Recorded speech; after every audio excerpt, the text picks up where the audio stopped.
जय श्री कृष्णा। आप सभी को अक्षय तृतीया की बहुत बहुत शुभकामनाएं। प्रिय श्रोताओं, आज के इस वीडियो में मैं आपके पास बहुत बात करने वाली नहीं हूँ अक्षय तृतीया के बारे में। अक्षय तृतीया जो कि वैशाख मास के शुक्ल पक्ष की तृतीया विधि तिथि को मनाई जाती है और धार्मिक मान्यताओं के अनुसार इस पावन तिथि पर भगवान श्री हरि विष्णु ने परशुराम जी के रूप में अवतार धारण किया था और यही दिन सतयुग और त्रेता युग के आरंभ का भी प्रतीक माना जाता है। इसके अलावा इसी दिन कुबेर देव ने भगवान शिव की कठोर तपस्या करके उनसे प्रसन्न होकर कोषाध्यक्ष बनने का आशीर्वाद प्राप्त किया था। सतयुग के बाद त्रेता युग का यह आरंभिक दिन भी माना जाता है। यह वो दिन है जब सुदामा ने भगवान कृष्ण को भेंट स्वरूप चावल दिए थे, जिसके बदले में भगवान कृष्ण ने उन्हें प्रचुर धन और सुख का आशीर्वाद दिया।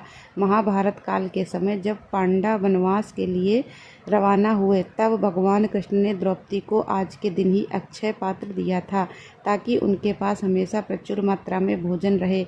आज के दिन ही महर्षि वेद व्यास जी ने महाकाव्य महाभारत लिखना शुरू किया और आज के पावन दिन पर ही पवित्र गंगा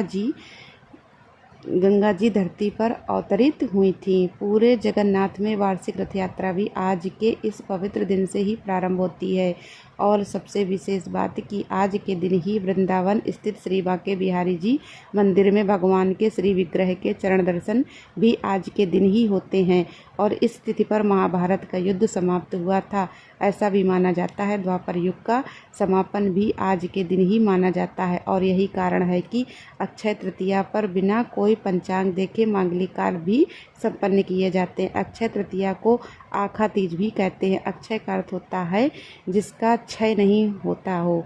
ज्योतिष मुहूर्त के अनुसार चंद्रमास और सौर मास के अनुसार तिथियों का घटना बढ़ना क्षय होना तय होता है, लेकिन अक्षय तृतीया का कभी भी क्षय नहीं होता और इस पावन तिथि की अधिष्ठात्री देवी पार्वती जी हैं।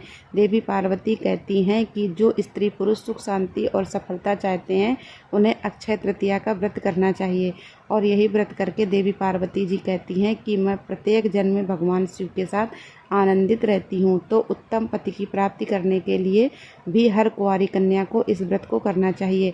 जिनको संतान नहीं हो रही हो वे भी इस व्रत को करके संतान सुख प्राप्त कर सकते हैं। देवी इंद्राणी ने भी यही व्रत करके जयंत नामक पुत्र प्राप्त किया था। देवी अरुंधति ने इसी व्रत को करके पति महर्षि वशिष्ठ के साथ आकाश में सबसे ऊपर का स्थान प्राप्त किया था। प्रजापति दक्ष की पुत्री रोहिणी इसी व्रत को करके अपने पति चंद्र की सबसे प्रिय रही।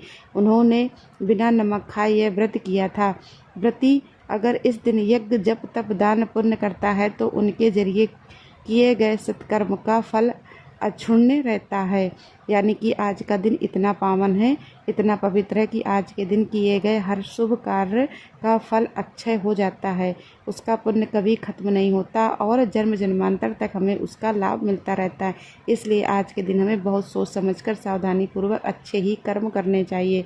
पूजा पाठ का दान पुण्य, सेवा, ज़रूरतमंदों की सहायता, जो कुछ भी आप कार्य करते हैं उसका प्रभाव अनंत काल तक रहता है। तो अब हम बात करते हैं साल 2026 में अक्षय तृतीया कब है। तो इस बार हिंदू पंचांग के अनुसार वैशाख मास के शुक्ल पक्ष की तृतीया तिथि 19 अप्रैल दिन रविवार को सुबह 10:50 से शुरू होगी और तिथि का समापन होगा 20 अप्रैल दिन सोमवार को सुबह 7:27 पर। अगर सूर्योदय या व्यापनी तिथि की बात की जाए तो 20 अप्रैल को तृतीया तिथि है, लेकिन बहुत कम समय के लिए ही तिथि रहने वाली है, जबकि 19 अप्रैल को पूरा दिन और पूरी रात तृतीया तिथि प्राप्त हो रही है। इसलिए साल 2026 में अक्षय तृतीया 19 अप्रैल दिन रविवार को ही मनाई जाएगी। पूजा का मुहूर्त क्या रहेगा? तो पूजा का सबसे शुभ मुहूर्त, वैसे तो इस दिन पूरा दिन ही अबूझ मुहूर्त रहता है। आप बिना मुहूर्त देखे किसी भी समय पूजा पाठ कर सकते हैं, लेकिन सबसे विशेष मुहूर्त रहने वाला है सुबह 10:49 से दोपहर 12:20 तक। इस समय में आप माता लक्ष्मी जी की पूजा कर सकते हैं, कोई खास उपाय कर सकते हैं और भगवान कृष्ण की पूजा भी इस समय आप कर सकते हैं। अक्षय तृतीया के दिन कलश स्थापना का भी विशेष महत्व होता है, क्योंकि कलश में स्थापित नारियल को श्री यानी लक्ष्मी जी का स्वरूप मानकर पूजा की जाती है। अगर आप चाहें तो कलश स्थापना स्थापना भी कर सकते हैं, क्योंकि अक्षय तृतीया को खरीदारी करने के लिए भी बहुत शुभ माना जाता है। नए वाहन, भूमि आदि की खरीदारी करने के लिए या कोई भी शुभ वस्तु की खरीदारी करने के लिए यह दिन शुभ होता है। तो खरीदारी का शुभ मुहूर्त 19 अप्रैल को सुबह 10:50 से लेकर 20 अप्रैल को सुबह 7:27 तक रहेगा। यह समय खरीदारी के लिए शुभ रहेगा। इस दौरान आप अपनी सामर्थ्य और अपनी इच्छा के अनुसार कोई भी वस्तु खरीद सकते हैं, जैसे कि सोना, चांदी, वाहन, प्रॉपर्टी या कोई भी कीमती सामान। विशेष रूप से सोना खरीदना इस दिन शुभ माना जाता है और इस दिन खरीदा गया सोना घर में माँ लक्ष्मी जी का स्थायी वास कराता है, जिससे घर में धन, सुख, समृद्धि में लगातार वृद्धि होती है। लेकिन हर किसी के लिए सोना खरीदना संभव नहीं है, तो ऐसे में अगर आप सोना नहीं खरीद सकते तो आज के दिन में आप साबुत हल्दी की 5, 7, 9, 11 जितनी भी गांठें संभव हो उतनी साबुत हल्दी की गांठ अवश्य खरीदें और उन्हें माँ लक्ष्मी जी का स्वरूप मानकर विधि विधान से पूजा करें। और इसके बाद एक लाल कपड़े में बांधकर जहाँ पर भी आप धन रखते हैं उस जगह पर या फिर पूजा घर में जहाँ पर भी पूजा की पवित्र वस्तुएं आपके घर में रखी जाती हैं वहाँ पर स्थापित कर दें और अगली अक्षय तृतीया तिथि आने पर उनका विसर्जन जल में या भूमि में कर सकते हैं। इस प्रकार श्रद्धा से इस उपाय को करने पर घर में साक्षात माँ लक्ष्मी जी का स्थायी वास बना रहता है। घर में धन में बरकत होती है, सुख समृद्धि में वृद्धि होती है। इसके अलावा पूजा पाठ से जुड़ी सामग्री आज के दिन आप खरीद सकते हैं। श्री यंत्र, दक्षिणावर्ती शंख या फिर मिट्टी के दिए खरीदना भी इस दिन शुभ माना जाता है। शास्त्रों में इस दिन वृक्षारोपण का भी अमोघ फल बताया गया है। अक्षय तृतीया को लगाए गए वृक्ष हरे भरे होकर पल्लवित पुष्पित होते हैं, इसलिए इस दिन वृक्षारोपण करने वाला व्यक्ति भी सफलताओं के शिखर को छूता चलता है।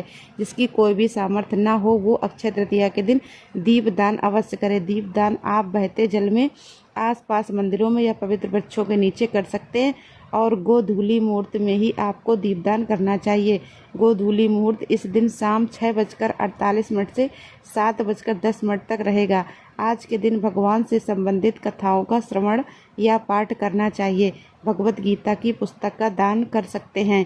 भगवत गीता का पाठ या श्रवण भी स्थित करना शुभ माना जाता है। तो ये थी आज की वीडियो। जानकारी कैसी लगी?